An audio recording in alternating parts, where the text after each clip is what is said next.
Assalamualaikum warahmatullahi wabarakatuh. Selamat sore sahabat sekalian. Pada hakikatnya manusia lahir ke dunia ini diberikan dua unsur oleh Tuhan. Yang pertama adalah unsur fisik, yaitu badan kita, jasad kita, tubuh kita. Adapun yang kedua adalah unsur batin. Nah, kali ini kita bahas tentang unsur batin atau sisi batin. Jadi kalau unsur fisik, unsur badan itu sifatnya terbatas, sifatnya lemah dan tidak kekal, dan sifatnya bisa sakit. Ya, mata bisa sakit, telinga bisa sakit, semua bisa terdapat gangguan kesehatan. Bahkan pada titik yang paling akhir, jasad ini, tubuh ini, ya, badan manusia bisa meninggal atau mati. Lain halnya dengan batin. Jadi sisi batin ini sifatnya kekal, karena disitulah energi ketuhanan, sisi hakikat bersemayam. Sejak manusia lahir, antara sisi batin dan sisi fisik itu hidup berdampingan. Sisi batin yang paling dasar adalah rasa bahagia, rasa sedih, rasa kecewa, rasa senang, dan rasa-rasa yang umum dirasakan oleh manusia, rasa iba, rasa kasihan, dan lain sebagainya. Namun ada sisi batin yang lebih dalam lagi, yang bisa menuntun kita pada tujuan hidup yang sebenarnya, pada hakikat hidup yang sebenarnya, atau lebih tepatnya menuntun kita pada kebenaran sejati. Nah, untuk bisa dengan baik berkomunikasi, hidup berdampingan, namun saling bisa berinteraksi antara sisi fisik dan sisi batin, ada 3 dasar ya yang tidak boleh kita lewatkan dan harus sering-sering kita lakukan. Kita bahas 3 ya, walaupun sebenarnya ada beberapa, lebih dari 3. Jadi yang pertama adalah hening. Kita harus sering hening, sering tenang. Jiwa kita harus sering tenang, badan kita harus sering tenang. Hening yang dimaksud di sini bisa jadi Anda merutinkan aktivitas meditasi,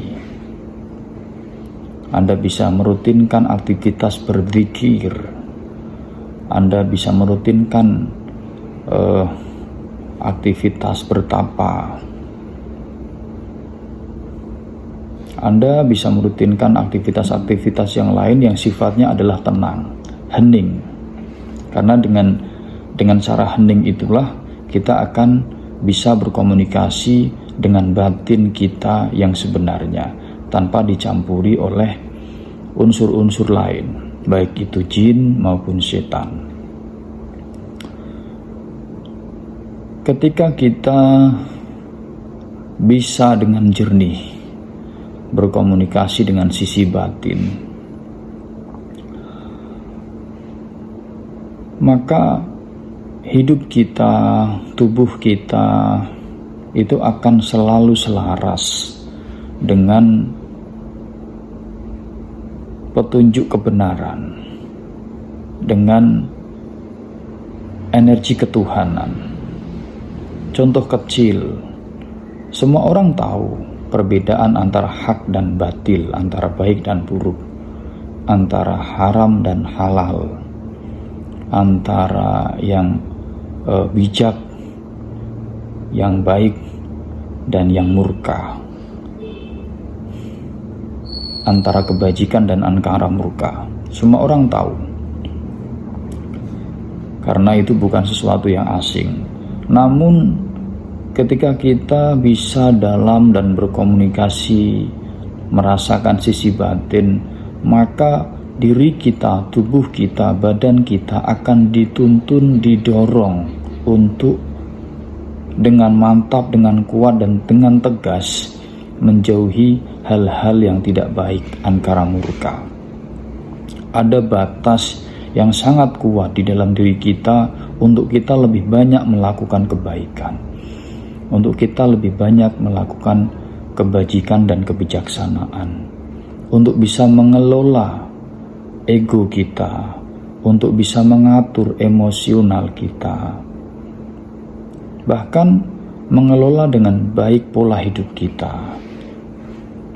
istirahat kita, keteraturan semua unsur kehidupan kita, dari kita bangun tidur sampai dengan kita tidur lagi. Jadi kehidupan kita akan sangat terstruktur dan rasa malas itu akan benar-benar terkikis dan perilaku kita termanage dengan baik. Itu jika antara sisi batin dan fisik kita benar-benar loss, berlubang, artinya tidak ada jarak. Itu yang pertama. Kemudian yang kedua adalah rendah hati.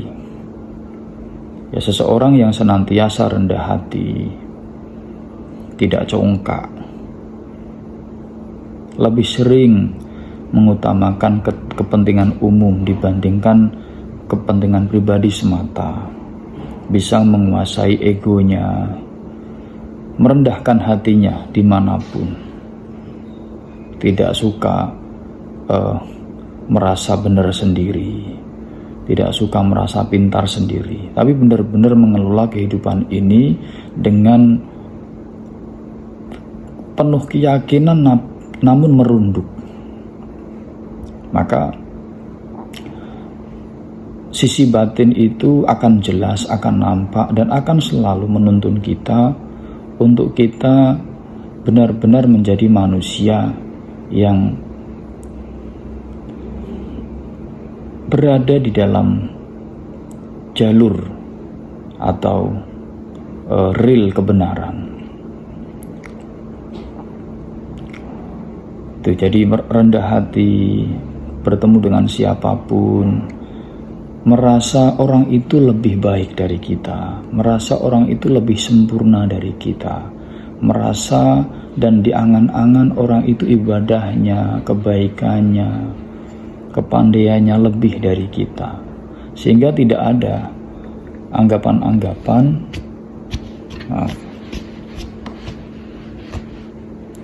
ada sedikit gangguan, sehingga tidak ada anggapan-anggapan kita merasa lebih baik dari orang itu, kita merasa lebih pintar, orang itu harus belajar dengan kita karena kita yang lebih pintar dan lebih tahu.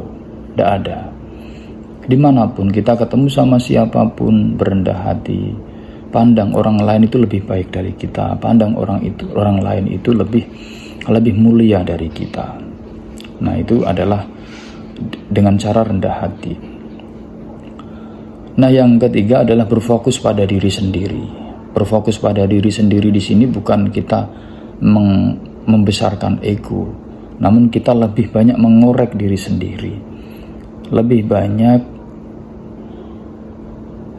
berkomunikasi dengan kelemahan-kelemahan diri kita, dengan kekurangan-kekurangan diri kita, kemudian mengevaluasi kesalahan-kesalahan kita, mengambil hikmah dari kejadian-kejadian yang kita alami, mengambil hikmah dari cobaan atau ujian-ujian yang menempa diri kita. Jadi lebih banyak ke situ, bukan sebaliknya, lebih banyak berfokus pada orang. Ketika ada satu trouble, satu kesalahan, kita dengan terburu-buru mencari kambing hitam karena kita tidak mau disalahkan dan tidak mau intro. Jadi itu 3 hal yang sangat penting untuk kita bisa menghidupkan dengan sempurna sisi batin kita. Ya, jadi yang pertama adalah hening, kemudian rendah hati, dan yang ketiga adalah berfokus pada diri kita sendiri.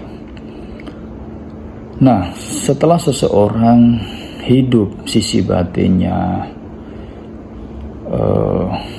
terang benderang, sisi batinnya tidak ada jarak antara fisik dan sisi batin, maka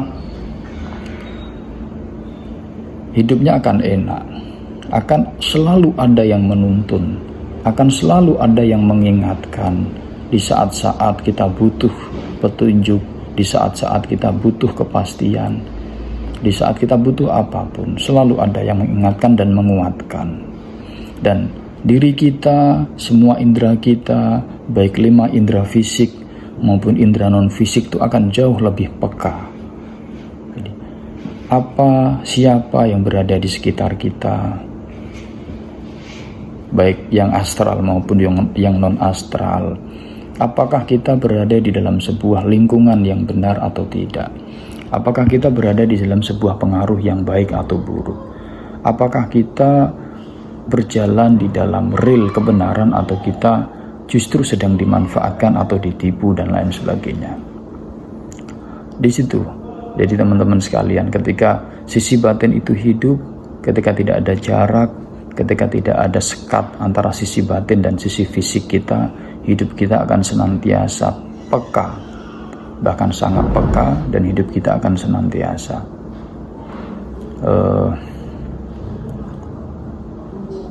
terarah, ada yang menuntun. Itu dulu ya. Ini yang pertama, sisi batin bab 1 ini kita bahas 3 hal yang mampu mengasah dan menghidupkan unsur batin yang ada di dalam diri kita. Nanti insya Allah di sesi 2-nya kita bahas 3 hal yang melemahkan atau bahkan mematikan unsur batin yang ada di dalam diri kita. Saya kira itu. Terima kasih. Assalamualaikum warahmatullahi wabarakatuh.